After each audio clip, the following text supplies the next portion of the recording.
200억 달러가 패배했습니다. 중국과 러시아가 동시에 움직였습니다. 몽골 고비 사막 53만 헥타르, 서울 면적 9배의 보물 창고를 놓고 벌어진 자원 전쟁이었습니다. 그런데 몽골 총리가 두 강대국 앞에서 폭탄 선언을 했습니다. 우리는 거절합니다. 한국과의 약속을 지키겠습니다. 50년 전 아무도 몰랐던 한국의 설계, 그게 26조 원을 이긴 비밀이었습니다. 지금부터 그 충격적인 이야기를 공개합니다. 시작하기 전 구독과 좋아요, 그리고 대한민국 화이팅 댓글로 한국을 응원해주세요. 제 이름은 천고령입니다. 저는 30년간 중국 에너지 산업의 심장부에서 일했습니다. CNPC, 중국 석유 천연가스 집단공사, 전 세계 포춘 500대 기업 중 4위. 그곳에서 해외자원개발부 수석부장을 지냈습니다. 2018년부터 2023년까지 1대1로 프로젝트 몽골 자원협력 TF 실무총괄. 그게 제 마지막 직함이었습니다. 시진핑 주석의 핵심 프로젝트, 중화민족의 위대한 부흥. 그 한가운데 서 있었습니다. 그런데 졌습니다. 지금부터 제가 하는 이야기는 중국 어디에서도 공식적으로 들을 수 없는 이야기입니다. 관영 매체에도 나오지 않습니다. 학술지에도 실리지 않습니다. 왜냐고요? 우리가 졌기 때문입니다. 중국은 지는 이야기를 하지 않습니다. 그런데 저는 이제 퇴임했습니다. CNPC를 떠났고 정부 자문역에서도 물러났습니다. 이제 말할 수 있습니다. 아니, 말해야 합니다. 왜냐하면 이 이야기는 단순한 패배가 아니기 때문입니다. 이건 우리가 50년 전에 이미 져 있었다는 이야기입니다. 한국이 50년 전에 이미 이겨놓았다는 이야기입니다. 2019년 가을이었습니다. 베이징 중난하이 국무원 회의실. 저는 그 자리에 앉아 있었습니다. 테이블 위에 놓인 문서의 제목은 이랬습니다. 1대1로 핵심 거점 전략자원 확보 방안 몽골. 옆에 앉은 자연자원부 부부장이 제게 물었습니다. 천 부장, 몽골이 왜 중요한가? 저는 지도를 펼쳤습니다. 여러분, 지도를 한번 보십시오. 몽골은 어디에 있습니까? 러시아와 중국 사이에 끼어 있습니다. 세계에서 두 번째로 큰 내륙 국가입니다. 면적이 156만 평방킬로미터, 한반도의 7배가 넘습니다. 그런데 인구는 겨우 350만 명. 서울 인구의 3분의 1도 안 됩니다. 이런 나라가 왜 중요하냐고요? 회의실 스크린에 숫자를 띄웠습니다. 희토류 추정 매장량 3,100만 톤. 세계 2위입니다. 중국 다음으로 많습니다. 리튬 매장량 확인된 것만 140만 톤. 전기차 배터리의 핵심 원료입니다. 우라늄 매장량 세계 14위. 원자력의 핵심입니다. 구리, 금, 석탄은 말할 것도 없습니다. 저는 말했습니다. 몽골은 21세기의 보물 창고입니다. 그런데 이 보물 창고의 열쇠를 쥔 나라가 어디입니까? 지금은 우리입니다. 몽골 수출의 90%가 중국으로 옵니다. 몽골은 우리 없이 숨을 쉴 수 없습니다. 그런데 문제가 있습니다. 회의실이 조용해졌습니다. 한국입니다. 누군가 코웃음을 쳤습니다. 한국이 몽골에서 뭘 한다는 겁니까? 저는 스크린에 지도를 띄웠습니다. 몽골 남쪽, 고비 사막 한가운데 빨간색으로 표시된 구역이 있었습니다. 여기입니다. 고비 사막 중앙부, 53만 헥타르, 서울 면적의 9배입니다. 이 땅이 한국 것입니다. 회의실이 웅성거렸습니다. 뭐라고요? 한국 것이라니요. 그게 무슨 소리입니까? 저는 고개를 끄덕였습니다. 정확히 말하면 한국이 50년 전에 이 땅에 대한 권리를 확보했습니다. 1975년입니다. 누군가 소리쳤습니다. 1975년. 그때 한국이 뭐였습니까? 세계에서 가장 가난한 나라 중 하나 아니었습니까? 저는 대답했습니다. 맞습니다. 그래서 문제입니다. 회의가 끝난 후 저는 자료실로 갔습니다. 한국과 몽골의 관계, 50년 전의 기록을 찾아야 했습니다. 1975년. 그해 한국은 어떤 나라였습니까? 1인당 국민소득 600달러. 세계 최빈국 수준이었습니다. 북한보다도 가난했습니다. 그 시절 북한이 더 잘 살았습니다. 전쟁의 폐허에서 겨우 일어서는 중이었습니다. 석유 한 방울 나지 않는 나라. 자원이라고 부를 만한 것이 아무것도 없는 나라. 그런 나라가 몽골 사막 한가운데 땅을 확보했다고요? 자료를 뒤졌습니다. 기밀 해제된 외교 문서들, 당시 보고서들, 그리고 찾았습니다. 1975년 한국 정부 내부에서 극비 프로젝트가 진행됐습니다. 코드명은 없었습니다. 공식 기록에도 거의 남아있지 않았습니다. 냉전 한복판이었습니다. 한국은 미국 편이었고 몽골은 소련 편이었습니다. 두 나라 사이에는 수교조차 없었습니다. 적국이었습니다. 그런데 한국은 제3국을 통해 몽골과 비밀 접촉을 시도했습니다. 목적은 단 하나. 고비 사막 한가운데 땅을 확보하는 것. 저는 의아했습니다. 왜? 그 땅에 뭐가 있었길래? 자료를 더 찾았습니다. 그런데 놀라운 사실을 발견했습니다. 그 당시 그 땅에는 아무것도 없었습니다. 자원 탐사 결과도 없었습니다. 지질 조사 보고서도 없었습니다. 물도 없었고 도로도 없었습니다. 가장 가까운 도시까지 수백 킬로미터. 그냥 사막이었습니다. 모래와 바람뿐인 황무지. 그런 땅을 왜 확보한 겁니까? 그 가난한 나라가? 자료 속에서 한 문장을 발견했습니다. 당시 한국 지도자의 발언이었습니다. 50년 후를 준비하는 것이다. 저는 그 문장 앞에서 한참을 멈춰 섰습니다. 50년 후. 1975년에서 50년 후면 2025년입니다. 지금이었습니다. 소름이 돋았습니다. 2020년 초. 저는 1대1로 몽골 자원협력 TF의 실무총괄로 임명됐습니다. 임무는 명확했습니다. 고비 사막 전략자원 확보. 한국이 가진 권리를 무력화하고 중국이 가져온다. 저는 팀을 꾸렸습니다. 최고의 인재들을 모았습니다. CNPC 해외사업부 정예 요원 15명, 자연자원부 전문가 10명, 외교부 몽골 전문가 5명, 총 30명의 협상단. 저는 자신 있었습니다. 왜냐고요? 우리에게는 모든 것이 있었기 때문입니다. 돈이 있었습니다. 200억 달러. 우리 돈으로 26조 원. 몽골 GDP의 1.5배가 넘는 돈이었습니다. 힘이 있었습니다. 몽골은 중국 없이 살 수 없습니다. 수출의 90%가 중국으로 갑니다. 국경선의 대부분이 중국과 맞닿아 있습니다. 러시아와의 공조도 확보했습니다. 러시아 역시 그 지역 자원에 관심이 있었습니다. 두 강대국이 손을 잡았습니다. 한국은 뭐가 있습니까? 군사력으로 몽골을 지켜줄 수 있습니까? 없습니다. 자본으로 우리와 경쟁할 수 있습니까? 불가능합니다. 외교적 압박 수단이 있습니까? 그것도 없습니다. 모든 변수가 우리의 승리를 가리키고 있었습니다. 저는 확신했습니다. 이건 협상이 아니라 통보가 될 것이라고. 2020년 9월. 저는 울란바토르행 비행기에 올랐습니다. 베이징에서 울란바토르까지 2시간. 창밖으로 끝없는 초원이 펼쳐졌습니다. 그리고 초원이 끝나는 곳에 사막이 시작됐습니다. 고비 사막. 세계에서 5번째로 큰 사막. 저 아래 어딘가에 53만 헥타르의 땅이 있었습니다. 한국이 50년 전에 확보한 땅. 비행기가 착륙했습니다. 울란바토르 공항. 차가운 바람이 불었습니다. 몽골 외교부 차관이 마중을 나와 있었습니다. 악수를 나눴습니다. 천 부장님, 멀리서 오셨습니다. 저는 미소를 지었습니다. 좋은 소식을 가져왔습니다. 차관의 표정이 미묘하게 굳었습니다. 저는 그때 그 표정의 의미를 몰랐습니다. 나중에야 알게 됐습니다. 그들은 이미 알고 있었습니다. 우리가 무엇을 원하는지, 그리고 그들의 대답이 무엇인지. 첫 번째 회의는 울란바토르 시내 정부청사에서 열렸습니다.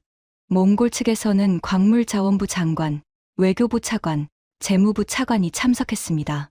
저는 우리의 제안을 펼쳐놓았습니다. 200억 달러입니다. 회의실이 잠시 조용해졌습니다. 200억 달러. 몽골 같은 나라에게 이 숫자가 어떤 의미인지 아십니까? 몽골의 연간 GDP가 약 140억 달러입니다. 우리는 몽골의 1년치 국가 생산량보다 많은 돈을 제시한 겁니다. 저는 계속했습니다. 이 자금으로 인프라를 건설하겠습니다. 도로, 철도, 발전소. 울란바토르에서 고비 사막까지 고속도로를 놓겠습니다. 일자리가 생깁니다. 몽골 경제가 도약합니다. 몽골 측 인사들이 서로를 쳐다봤습니다. 저는 미소를 지었습니다. 이 정도면 충분하다고 생각했습니다. 그런데 광물자원부 장관이 입을 열었습니다. 천 부장님, 좋은 제안입니다. 그런데 한 가지 여쭤봐도 되겠습니까? 물론입니다. 고비 사막 중앙부, 그 53만 헥타르에 대해서 말씀하시는 거죠? 그렇습니다. 장관이 고개를 끄덕였습니다. 그 땅은 이미 약속이 있습니다. 저는 웃었습니다. 알고 있습니다. 한국 말씀이시죠? 50년 전 계약이라고 들었습니다. 그런데 장관님, 50년 전 계약이 지금 무슨 의미가 있습니까? 세상이 바뀌었습니다. 냉전은 끝났고 소련은 무너졌습니다. 몽골도 바뀌었습니다. 그때 계약을 지금까지 지켜야 할 이유가 있습니까? 장관의 표정이 굳었습니다. 천 부장님. 예. 우리 몽골 사람들에게는 약속이라는 게 있습니다. 저는 대답하지 않았습니다. 장관이 계속했습니다. 50년 전 우리가 아무것도 아니었을 때, 세계가 우리를 무시했을 때 손을 내밀어준 나라가 있었습니다. 우리는 그걸 잊지 않습니다. 회의실 공기가 싸늘해졌습니다. 저는 그제야 뭔가 잘못됐다는 걸 느꼈습니다. 호텔로 돌아온 저는 베이징에 보고를 올렸습니다. 1차 접촉 완료. 몽골 측 반응이 예상보다 미온적임.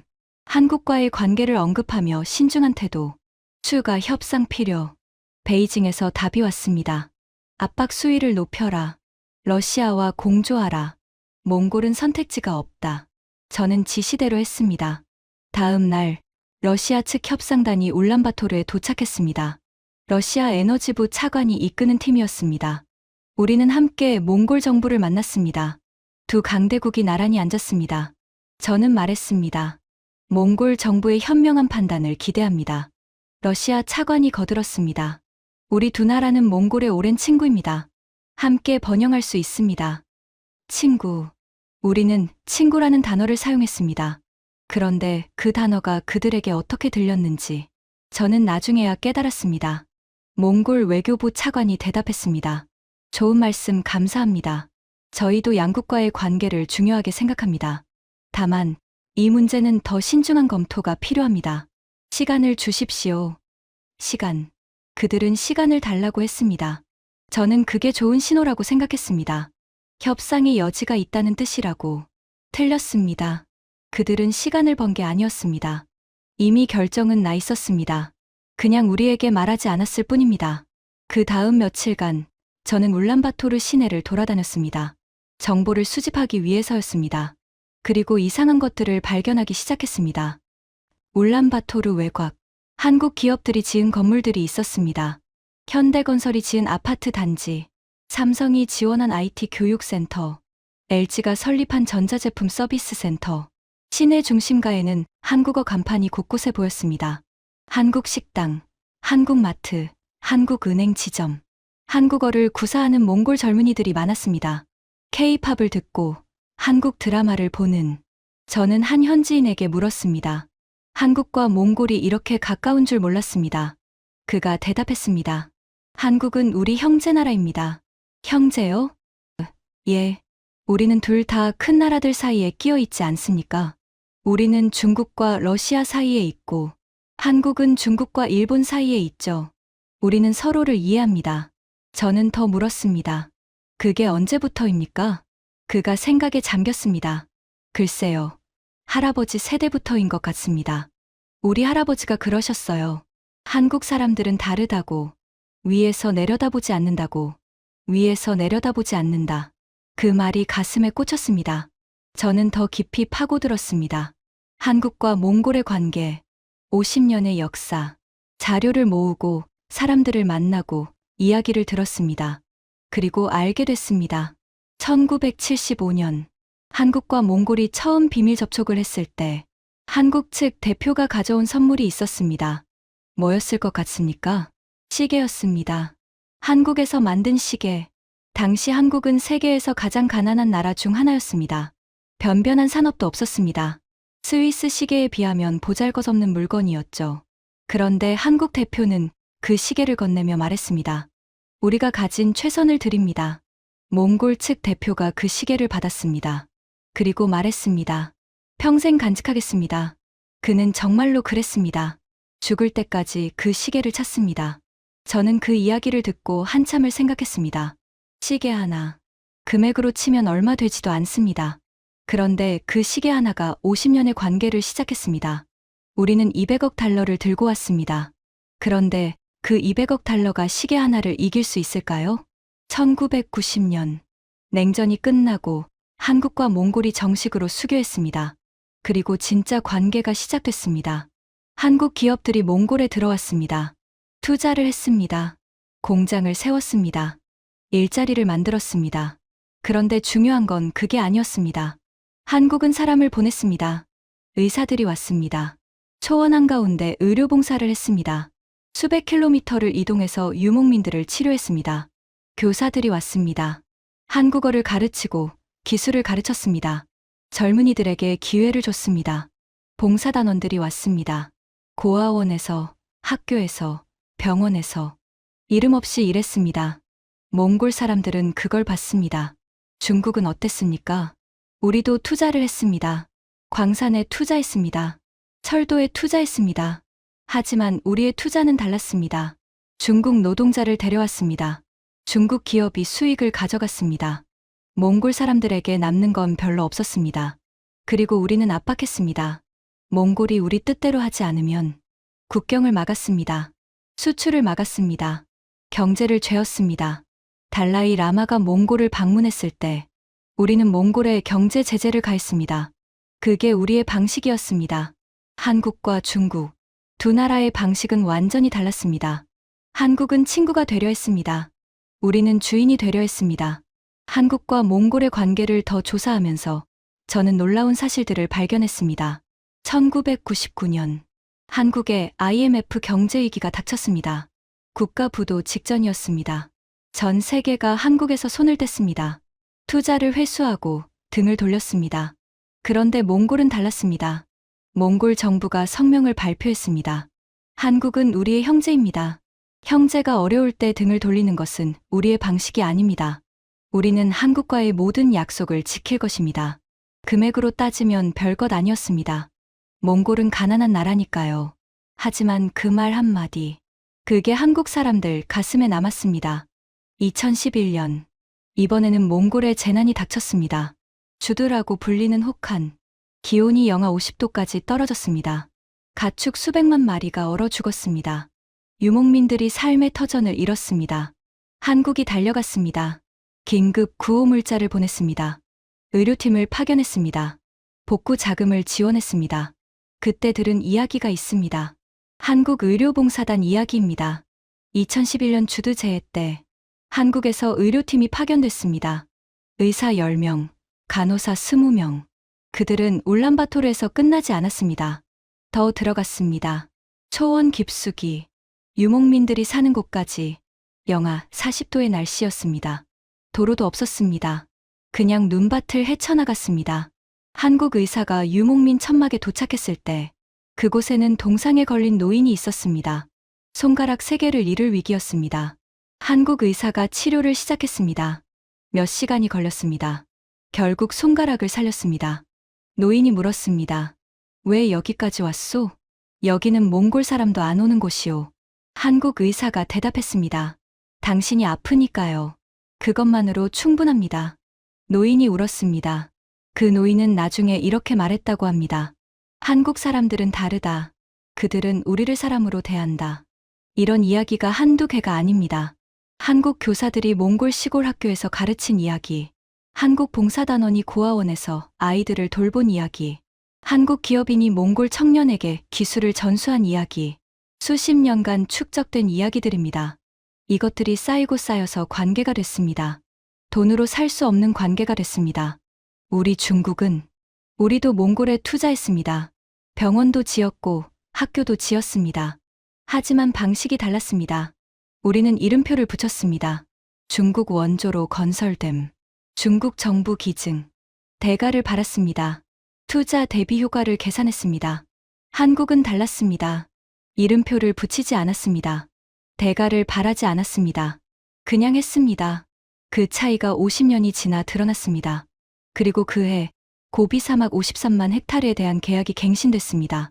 조건 변경 없이, 금액 인상 없이, 한국이 요청하지도 않았는데 몽골이 먼저 제안했습니다. 형제니까요. 몽골 외교부 장관의 말이었습니다. 저는 깨달았습니다. 우리가 상대하는 게 뭔지. 이건 단순한 계약이 아니었습니다. 이건 50년의 관계였습니다.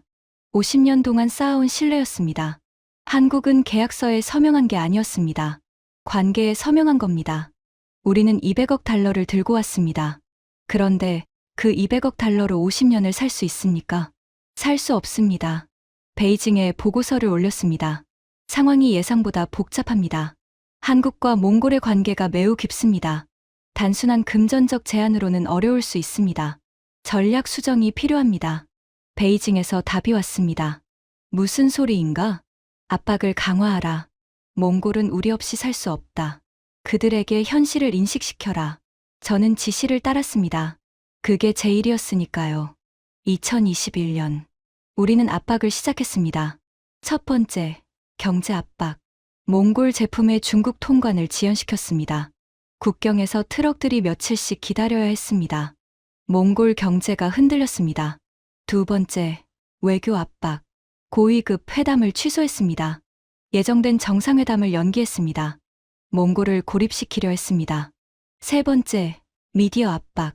중국 관영 매체에서 몽골에 대한 부정적인 보도를 내보냈습니다. 몽골의 잘못된 선택, 중국과의 관계 악화 우려. 이런 제목들이었습니다. 러시아도 함께 움직였습니다. 러시아와의 공조는 쉽지 않았습니다. 중국과 러시아, 두 나라는 표면적으로 협력하지만 속으로는 서로를 경계합니다. 자원 문제에서는 특히 그렇습니다. 하지만 이번에는 이해관계가 일치했습니다. 몽골의 자원을 한국이 가져가는 건 두 나라 모두에게 손해였습니다. 2021년 모스크바에서 비밀회담이 열렸습니다. 저도 참석했습니다. 러시아 측에서는 에너지부 차관과 가즈프롬 임원이 나왔습니다. 러시아 차관이 말했습니다. 몽골 문제는 우리도 관심이 있소. 고비 사막 자원이 한국으로 가면 우리에게도 타격이오. 협력합시다. 저는 물었습니다. 어떤 방식으로요? 차관이 대답했습니다. 우리는 에너지로 압박하겠소. 몽골의 전력 상당 부분이 러시아에서 옵니다. 가격을 올리면 몽골 경제가 흔들릴 것이오. 당신들은 국경에서 압박하시오. 양쪽에서 조이면 몽골은 버티지 못할 것이오. 저는 고개를 끄덕였습니다. 완벽한 포위망이었습니다. 북쪽에서 러시아가, 남쪽에서 중국이 동시에 압박하면 몽골은 고립됩니다. 숨을 쉴 수 없게 됩니다. 가즈프롬 임원이 덧붙였습니다. 한 가지 조건이 있소. 자원 개발권을 나눕시다. 중국이 히토류와 리튬을 가져가고 우리는 우라늄과 천연가스를 가져가겠소. 저는 베이징과 협의 후 동의했습니다. 중국과 러시아, 두 핵강대국이 손을 잡았습니다. 몽골 같은 작은 나라가 이 포위망을 뚫을 수 있겠습니까? 저는 확신했습니다. 불가능하다고. 그런데 틀렸습니다. 몽골은 뚫었습니다. 어떻게요? 한국이 있었으니까요. 에너지 가격을 조정했습니다. 군사협력을 재검토한다고 암시했습니다. 두 강대국이 동시에 움직였습니다. 몽골 같은 작은 나라가 버틸 수 있겠습니까? 저는 확신했습니다. 시간 문제라고. 조만간 몽골이 무릎을 꿇을 거라고. 그런데 이상한 일이 벌어졌습니다. 몽골이 버텼습니다. 경제가 흔들렸지만 무너지지 않았습니다. 외교적으로 고립됐지만 굴복하지 않았습니다. 오히려 반격했습니다. 몽골 외교부가 성명을 발표했습니다. 몽골은 주권국가입니다. 우리의 결정은 우리가 합니다. 어떤 나라도 우리에게 강요할 수 없습니다. 그리고 몽골 총리가 한국을 방문했습니다. 서울에서 정상회담이 열렸습니다. 양국은 전략적 동반자 관계를 선언했습니다. 경제협력을 확대하기로 합의했습니다. 우리의 압박은 오히려 역효과를 낳았습니다. 몽골을 한국에게 더 밀어준 꼴이 됐습니다. 저는 당황했습니다. 이해할 수 없었습니다. 왜? 200억 달러를 거절한다고요? 강대국, 두 나라의 압박을 무시한다고요? 그게 어떻게 가능합니까? 2022년. 저는 다시 울란바토르로 갔습니다. 이번에는 최후 통첩에 가까웠습니다. 회의 테이블에 앉았습니다. 몽골 외교부 장관이 맞은편에 있었습니다. 저는 말했습니다. 장관님, 솔직히 말씀드리겠습니다. 이번이 마지막 기회입니다. 우리의 제안을 받아들이십시오. 200억 달러입니다. 인프라, 일자리, 경제 발전, 몽골의 미래를 위한 것입니다. 장관이 고개를 끄덕였습니다. 천 부장님, 저도 솔직히 말씀드리겠습니다. 말씀하십시오. 우리는 당신들의 제안을 받아들일 수 없습니다. 저는 대답했습니다. 왜입니까? 무엇이 부족합니까? 금액을 더 올릴 수 있습니다. 조건을 조정할 수 있습니다. 말씀하십시오. 장관이 미소를 지었습니다. 웃으면서 이렇게 말했습니다. 천 부장님, 돈이 문제가 아닙니다. 그러면 뭐가 문제입니까? 장관이 창밖을 바라봤습니다. 잠시 침묵이 흘렀습니다. 그리고 그가 입을 열었습니다. 50년 전 이야기를 해드릴까요? 장관이 말했습니다. 1975년. 우리 몽골은 소련의 위성국이었습니다. 아무도 우리를 하나의 국가로 대하지 않았습니다. 중국에게 우리는 언젠가 흡수해야 할 땅이었고, 소련에게 우리는 완충지대일 뿐이었습니다. 서방 국가들은 우리의 존재조차 몰랐습니다. 그때 한국이 손을 내밀었습니다. 한국은 우리보다 가난했습니다. 전쟁의 폐허에서 겨우 일어서는 중이었죠. 그런 나라가 우리에게 손을 내밀었습니다. 왜 그랬을까요? 저는 대답하지 않았습니다. 장관이 계속했습니다. 한국 대표가 말했습니다. 우리는 형제입니다. 우리 둘 다 강대국 사이에 끼어 있습니다. 우리 둘 다 역사에서 고통받았습니다. 함께 갑시다. 서로를 도웁시다. 천 부장님. 그 말이 우리 마음에 남았습니다. 50년이 지났지만 아직도 기억합니다. 중국은 우리에게 뭐라고 했습니까? 우리를 따르라. 우리 없이는 안 된다. 선택지가 없다. 그게 중국의 말이었습니다. 그리고 지금 천 부장님도 같은 말을 하고 있습니다. 200억 달러. 그 돈으로 우리를 사겠다는 거죠. 우리가 물건입니까? 우리가 판매 대상입니까? 저는 아무 말도 하지 못했습니다. 장관이 일어섰습니다. 한국은 우리를 친구로 대했습니다. 중국은 우리를 거래 대상으로 대했습니다. 그 차이가 보이십니까? 우리의 결정은 이미 나 있습니다. 협상은 끝났습니다. 저는 빈손으로 회의실을 나왔습니다. 그날 밤, 호텔방에서 잠을 이루지 못했습니다. 창밖으로 울란바토르 야경이 보였습니다. 멀리 한국 기업 로고가 새겨진 건물이 불을 밝히고 있었습니다. 저는 생각했습니다. 우리가 잘못한 게 뭘까? 200억 달러. 그 돈이 적은 것도 아니고, 압박이 부족한 것도 아니고, 전략이 나빴던 것도 아닌데.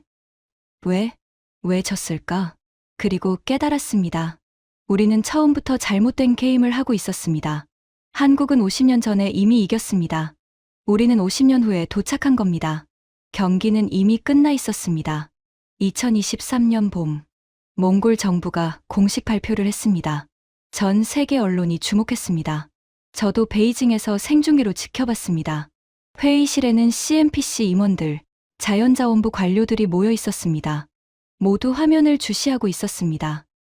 울란바토르 정부청사, 기자들이 빼곡히 모여 있었습니다. 전 세계 언론이 왔습니다.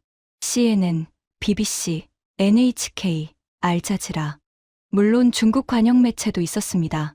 주몽골 중국 대사도 참석해 있었습니다. 앞줄에 앉아 있었습니다. 자신만만한 표정이었습니다. 아직도 희망을 버리지 않은 것 같았습니다. 러시아 대사도 옆에 있었습니다. 두 강대국의 대표가 나란히 앉아 있었습니다. 저는 화면을 보며 생각했습니다. 설마 진짜로 거절하겠어? 200억 달러야. 26조 원이라고. 아무리 그래도 저 돈을 거절할 순 없어. 몽골 총리가 연단에 올랐습니다. 카메라 플래시가 터졌습니다. 총리가 서류를 펼쳤습니다. 잠시 침묵이 흘렀습니다. 3초, 5초, 7초. 회의실이 긴장감으로 가득 찼습니다. 베이징 회의실도 마찬가지였습니다. 모두 숨을 죽이고 있었습니다. 총리가 입을 열었습니다. 오늘 몽골 정부의 결정을 발표하겠습니다. 기자들이 펜을 들었습니다.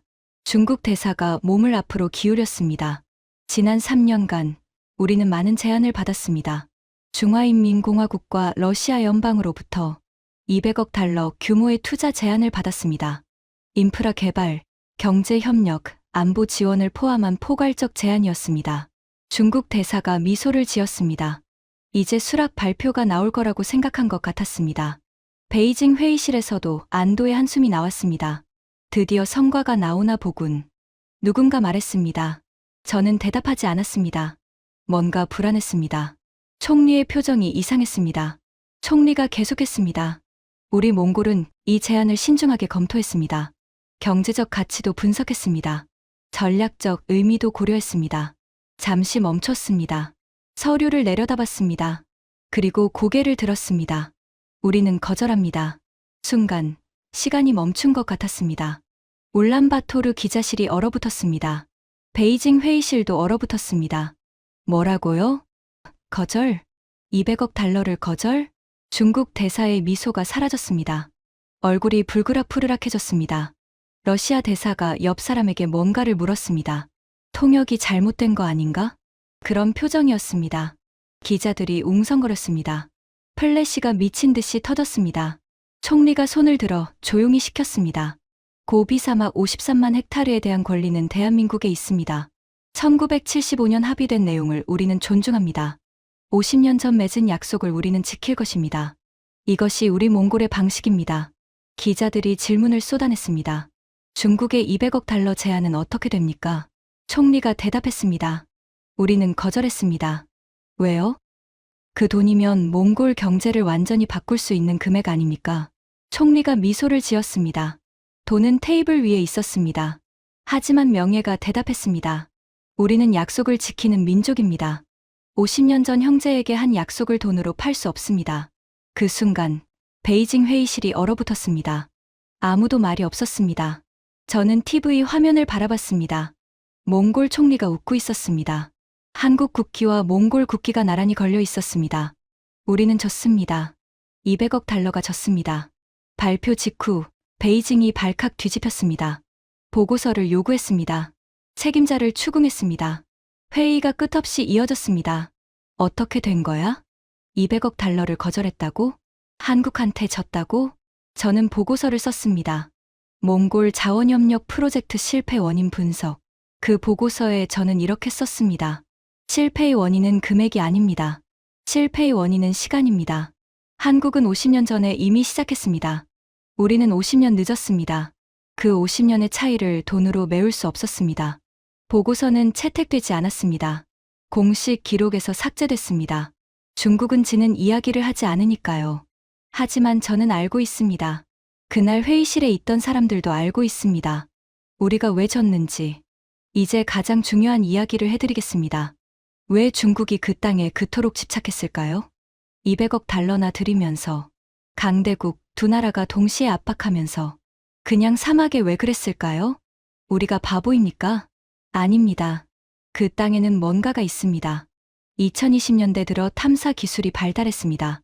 위성 지질 분석, 드론 탐사, AI 데이터 분석.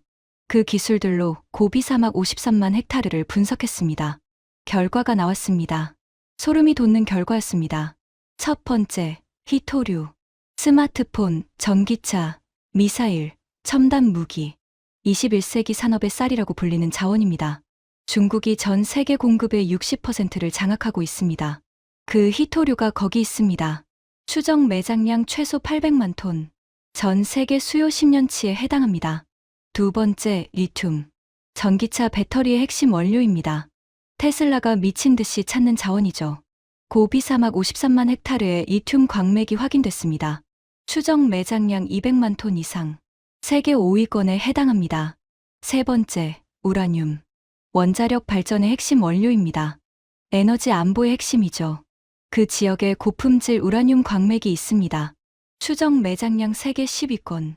이게 끝이 아닙니다. 심층부의 석유와 천연가스 징후도 있습니다. 아직 개발되지 않았지만 잠재력이 엄청납니다. 다 합치면 얼마일까요? 수천억 달러입니다. 어쩌면 1조 달러를 넘을 수도 있습니다. 그 땅의 가치입니다. 이제 질문을 드리겠습니다. 1975년에 한국은 이걸 알았을까요? 그 땅 밑에 히토류가, 리튬이, 우라늄이 있다는 걸? 답은 아니오입니다. 1975년에는 아무도 몰랐습니다. 지질 탐사 기술이 지금만큼 발달하지 않았습니다. 그 땅 밑에 뭐가 있는지 확인할 방법이 없었습니다. 한국은 증거 없이 투자한 겁니다. 아무것도 없는 사막에 베팅한 겁니다. 왜? 그 가난한 나라가 왜 그런 미친 짓을 했을까요? 저는 한참을 고민했습니다. 그래서 더 깊이 파고들었습니다. 1975년 당시 한국 정부 내부 기록을 찾았습니다. 기밀 해제된 문서들. 그리고 놀라운 이야기를 발견했습니다.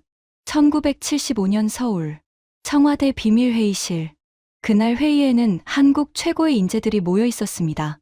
경제기획원 장관, 외무부 차관, 상공부 관료들, 국방부 장성들, 모두 당대 최고의 엘리트들이었습니다.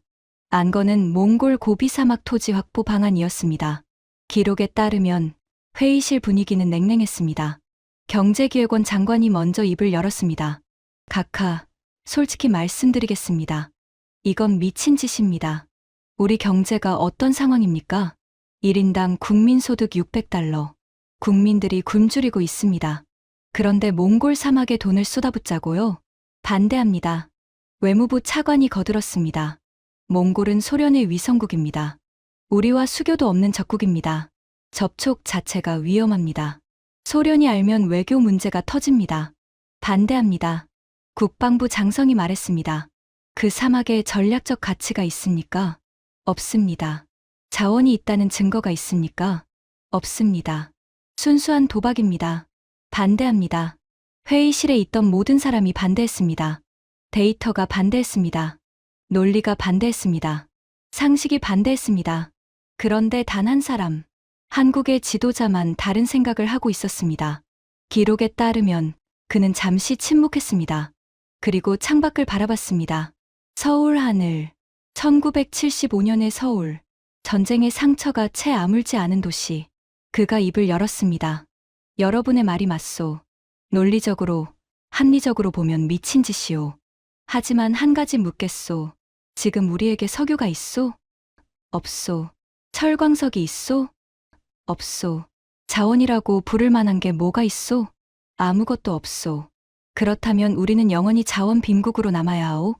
남들이 가진 것을 비싼 값에 사야만 하오? 회의실이 조용해졌습니다. 지도자가 계속했습니다. 나는 50년 후를 보고 있소.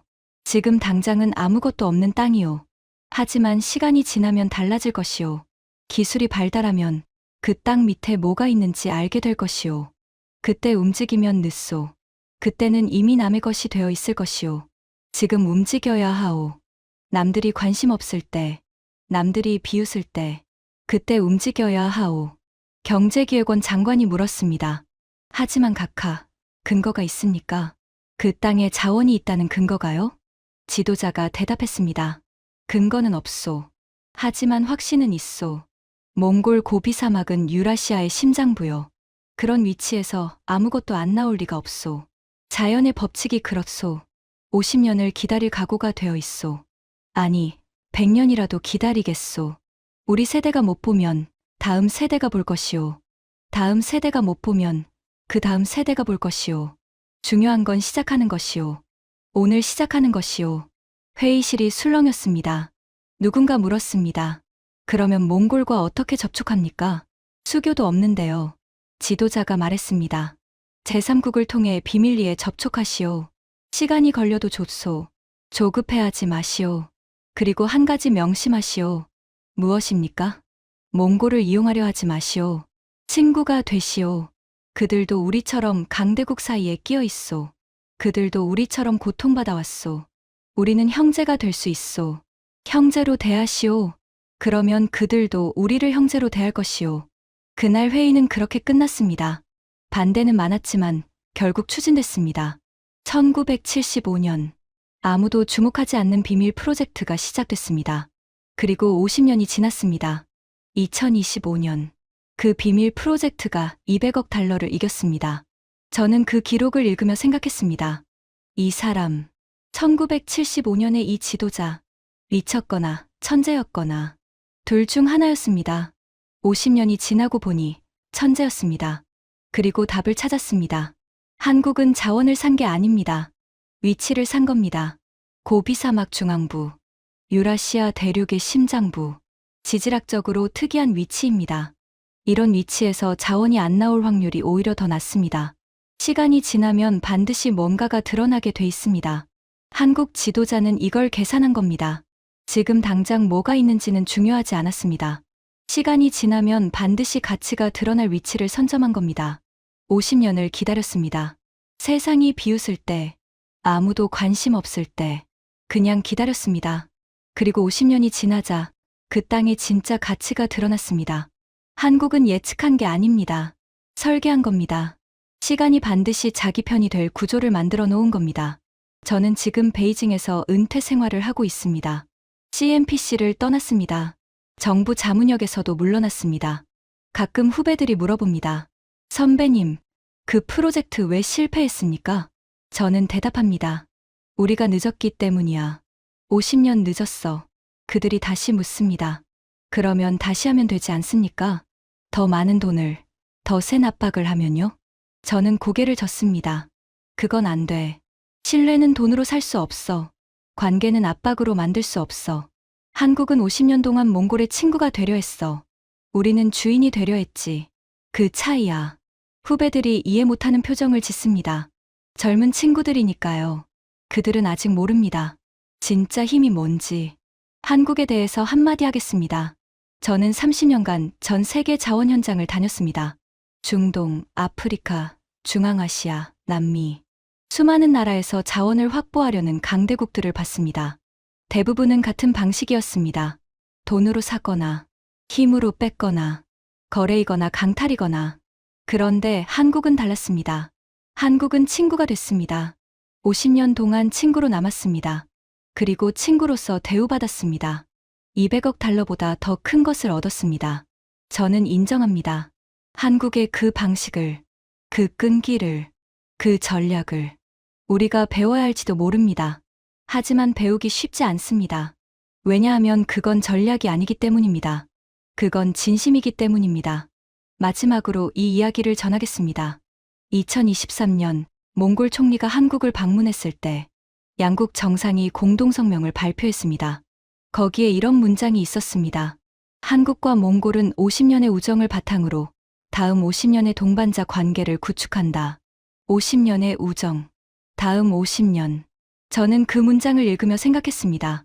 한국은 100년을 계획하고 있구나. 1975년에 50년 후를 봤고 2025년에 또 50년 후를 보고 있구나. 우리는 5년도 제대로 내다보지 못했습니다. 당장의 자원, 당장의 이익, 당장의 승리만 봤습니다. 그래서 졌습니다. 200억 달러가 졌습니다. 강대국이 졌습니다. 한국이 이겼습니다. 가난했던 나라, 작은 나라, 자원 하나 없는 나라, 그 나라가 이겼습니다. 어떻게요? 기다렸으니까요. 친구가 됐으니까요. 약속을 지켰으니까요. 여러분, 저는 중국 사람입니다. 제 조국을 사랑합니다. 하지만 인정할 건 인정해야 합니다. 이번에는 한국이 이겼습니다. 그리고 그 승리는 우연이 아닙니다. 50년 전에 설계된 승리입니다. 한국인들에게 말하고 싶습니다. 여러분의 선조들이 대단한 일을 했습니다. 1975년. 아무도 주목하지 않을 때, 아무도 믿어주지 않을 때, 50년 후를 준비했습니다. 그리고 그 준비가 열매를 맺었습니다. 200억 달러를 이겼습니다. 두 강대국의 압박을 이겼습니다. 신뢰로 이겼습니다. 끈기로 이겼습니다. 인내로 이겼습니다. 이게 바로 여러분의 힘입니다.